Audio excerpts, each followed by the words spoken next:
Hai, apa kabar semuanya? Semoga kabar Anda baik-baik saja.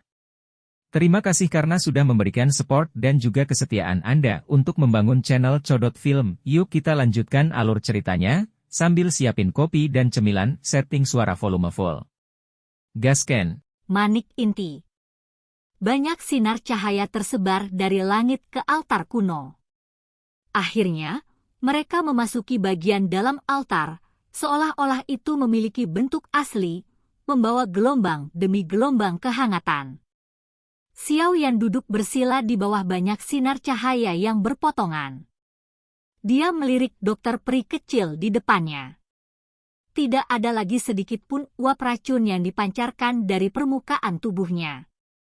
Kulitnya, yang semula putih pucat karena tubuh racun yang menyedihkan, sekali lagi memancarkan warna merah yang sehat, ramping. Jelas, tubuhnya ini, yang telah dihancurkan oleh racun selama bertahun-tahun, sekali lagi telah direvitalisasi.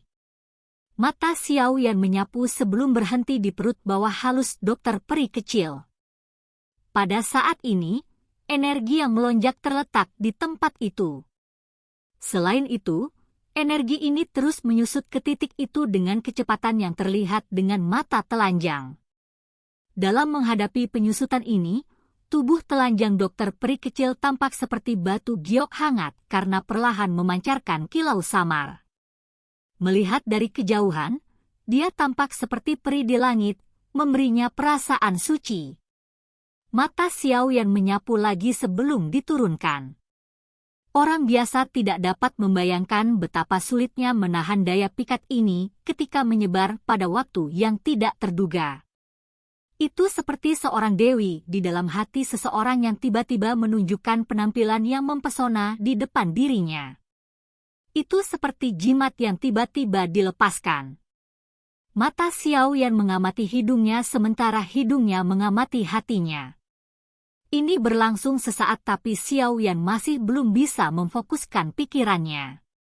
Segera, dia tertawa getir. Dia mengeluarkan jubah besar dari cincin penyimpanannya dan dengan lembut menutupi tubuh cantik dokter peri kecil. Dia juga orang biasa. Yang terbaik adalah mengurangi godaan seperti itu. Seseorang akan berubah bentuk secara psikologis jika jumlahnya terlalu banyak. Setelah menyelesaikan tindakan pencegahan keamanan ini, Xiao Yan akhirnya menghela nafas lega. Matanya menatap ke segala arah. Cahaya yang dipantulkan dari dinding batu yang halus menyebabkan dia menyipitkan matanya. Dengan duduk di dalam altar ini, tampak seolah-olah dia berada di dunia sinar matahari. Sepertinya altar ini adalah matahari cerah lain yang mengelilingi mereka. Saat ini, bagian dalam tubuh dokter peri kecil dapat dianggap telah memasuki keadaan teratur. Selama dia memampatkan uap poisonful poison ke dalam monster core, dia akan berhasil membentuk poison dan proses ini adalah sesuatu yang tidak dapat dibantu oleh Xiao Yan. Yang bisa dia lakukan hanyalah mengandalkan kekuatannya sendiri. Meskipun tidak ada yang tersisa untuk Xiao Yan lakukan di tempat ini, secara alami tidak mungkin baginya untuk pergi sekarang. Dia harus menunggu sampai dokter peri kecil benar-benar membentuk poison dan sebelum dia bisa bersantai. Bagaimanapun, metode poison dan ini adalah sesuatu yang tidak pernah dia alami. Xiao Yan duduk di tanah. Dia mengulurkan kedua tangannya dengan sikap bosan dan dengan malas meregangkan pinggangnya. Dia mengalihkan pandangannya dan tiba-tiba menghentikannya di lubang tak berdasar di dalam altar. Xiao Yan mengedipkan matanya. Dia ragu-ragu sejenak sebelum menggeser tubuhnya, dengan hati-hati bergerak ke sisi lubang di tanah. Tatapannya beralih ke sana, hanya untuk melihat kegelapan yang tak berujung. Selain penciptanya, sepertinya tidak ada yang tahu kemana arah lubang ini. Energi afinitas api di dalamnya memang sangat padat. Xiao Yan membelai dagunya. Dia tidak jelas mengapa lubang ini tidak lagi mengeluarkan api inti bibit. Namun, dia memang sedikit tertarik dengan hal ini. Tentu saja, orang harus mengatakan bahwa dia tertarik pada api matahari di altar ini. Setelah merenung sejenak, tangan Xiao Yan dengan lembut menekan lubang di tanah. Dia mengeluarkan teriakan lembut dan kekuatan hisap melonjak dari tangannya. Mengikuti lonjakan gaya isap ini, sejumlah besar energi afinitas api ditarik. Akhirnya, itu tersebar. Namun, yang disebut core fire seedling tidak muncul. Xiao Yan mengerutkan kening saat melihat ini. Dia segera tertawa dingin. Dia tidak percaya bahwa dia tidak dapat mengeluarkan bahkan sedikit benih api inti. Xiao Yan memutuskan sendiri. Dia tiba-tiba meningkatkan gaya isap dan gelombang demi gelombang energi afinitas api yang pada terus dipancarkan dari lubang di tanah. Namun, yang disebut core fire seedling masih tidak muncul dengan sendirinya. Gaya hisap gila semacam ini berlanjut selama lebih dari 10 menit. Tepat ketika Xiao Yan merasa agak tidak berdaya, sebuah pikiran tiba-tiba melintas di hatinya. Tangannya dengan cepat bergeser ke samping. Setelah tangannya digeser ke samping, gumpalan bibit api merah darah yang sangat kecil melarikan diri dari lubang di tanah dengan kecepatan seperti kilat. Gumpalan bibit api merah menyala ini baru saja lolos saat bersentuhan dengan sinar cahaya di atas. Segera, riak terbentuk di antara keduanya. Orang bisa mendengar suara embusan saat gelombang api berwarna putih yang sangat hangat muncul entah dari mana di depan Xiao Yan. Xiao Yan terkejut saat melihat nyala api di depannya. Nyala api berwarna putih bersih, tetapi bagian dalamnya dipenuhi dengan benang darah seperti pembuluh darah yang tak terhitung jumlahnya. Seolah-olah itu adalah pembuluh darah api ini yang menutupi tubuhnya. Ini adalah San Flame? Xiao Yan dengan lembut mengulurkan tangannya dan menerima nyala api berwarna putih ini. Energi api di dalamnya sangat tenang dan tidak memiliki kekerasan api lain. Namun, dengan penglihatan Xiao Yan, dia secara alami dapat mengatakan bahwa San Flame ini jauh lebih kuat daripada beberapa Beast Flames biasa. Karena itu tidak memiliki karakteristik kekerasan, itu mungkin tidak kuat saat menyerang, tapi itu sangat cocok untuk digunakan untuk memperbaiki pil.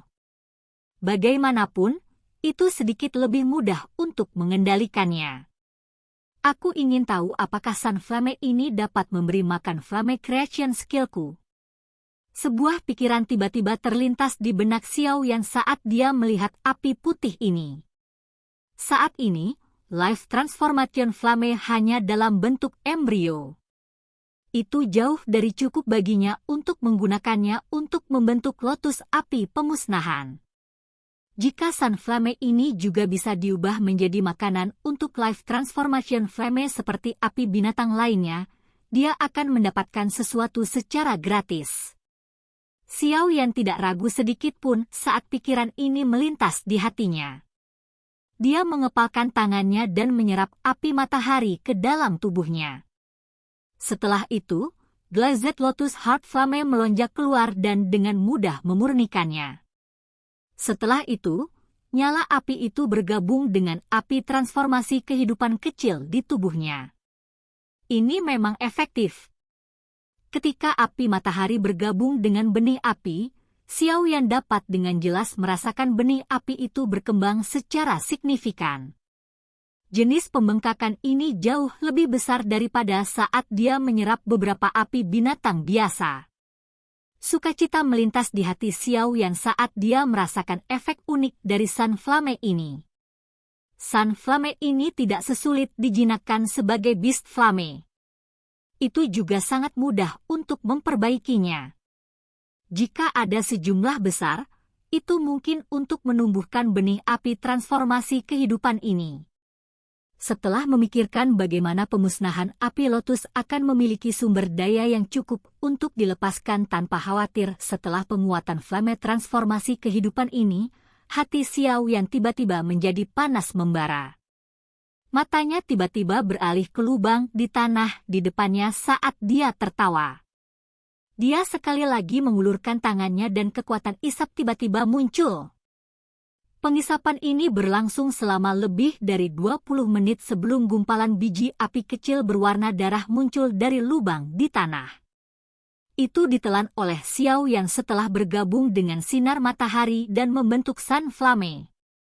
Setelah merasakan manfaat dari Sun Flame ini, Xiao Yan menjadi sangat bahagia hingga tidak lagi lelah. Dia berulang kali dan dengan paksa melepaskan Corvair Seedling dari lubang di tanah. Namun, metode ini jelas bukan solusi jangka panjang. Lubang di tanah sudah habis dari Corvair Seedling. Setelah disedot habis-habisan sebanyak 5 atau 6 kali, akhirnya bibit berhenti bermunculan. Terlepas dari bagaimana Xiao Yan mengisap, bahkan sampai dia berkeringat, tidak ada satupun bibit api yang keluar. Apakah itu benar-benar sudah dihisap kosong? Xiao Yan mengusap keringat di dahinya. Dia mengerutkan kening dan melihat ke lubang di tanah, yang kosong dari aktivitas apapun, sebelum bergumam pada dirinya sendiri. Xiao Yan mengerutkan alisnya dan merenung sejenak. Setelah itu, dia tiba-tiba menutup matanya, dan kekuatan spiritual yang agung perlahan menyebar dari antara alisnya. Akhirnya, itu berubah menjadi gumpalan kecil saat memasuki lubang dengan cara seperti kilat. Kekuatan spiritual Xiao yang segera merasakan panas yang luar biasa setelah memasuki lubang di tanah.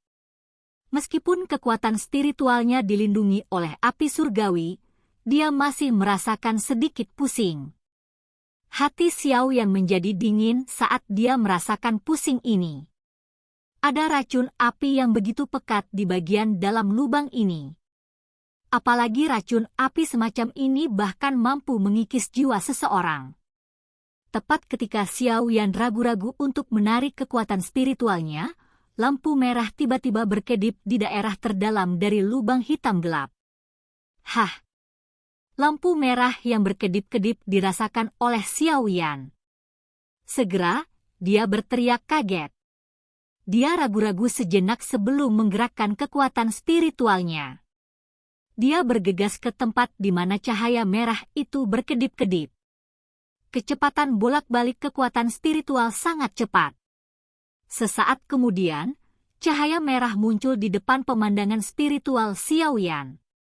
Cahaya merah dipancarkan dari sekumpulan cairan berwarna merah darah yang tidak diketahui dan lengket. Cairan ini berbentuk lingkaran dan ukurannya secara kebetulan menutup bagian bawah lubang. Sungguh energi afinitas api yang mengejutkan. Xiao Yan menghirup napas saat tatapannya mendarat di cairan lengket berwarna merah darah. Cairan lengket seperti padat ini telah terbentuk dari energi afinitas api murni yang tak terhitung jumlahnya. Tidak heran jika lubang tanah ini tidak lagi menghasilkan bibit api inti. Mereka semua telah diblokir di tempat ini. Xiao Yan juga memperoleh pemahaman setelah melihat kumpulan cairan berwarna merah darah ini. Namun, dia tidak punya pikiran untuk mengeruknya. Energi yang terkandung di dalamnya terlalu liar dan keras. Jika dia menyentuhnya sedikit saja, yang lain juga akan bereaksi. Jika dia ceroboh, kemungkinan kekuatan spiritual ini tidak akan bisa melarikan diri dari lubang di tanah ini. Xiao Yan merenung sejenak sebelum akhirnya memutuskan untuk tidak mengganggunya.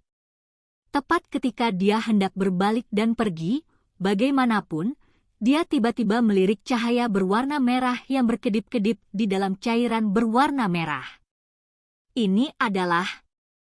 Jiwa Xiao Yan mengalihkan pandangannya ke cahaya berwarna merah itu, hanya untuk melihat bahwa ada manik-manik merah seukuran ibu jari, bulat, tergantung di dalam cairan berwarna darah lengket. Manik berwarna merah darah itu mungkin tidak besar, tapi sekilas, itu tampak seperti manik api dengan nyala api menyala di atasnya. Penampilan luarnya sangat misterius. Tatapan spiritual Xiao yang terkejut saat dia melihat manik berwarna merah darah. Sesaat kemudian, dia akhirnya menarik napas dalam-dalam. inti manik. Silahkan pergi ke. Oke guys, jangan lupa like, comment, share, and subscribe di channel Codot Film. See you next video, peace out and bye-bye.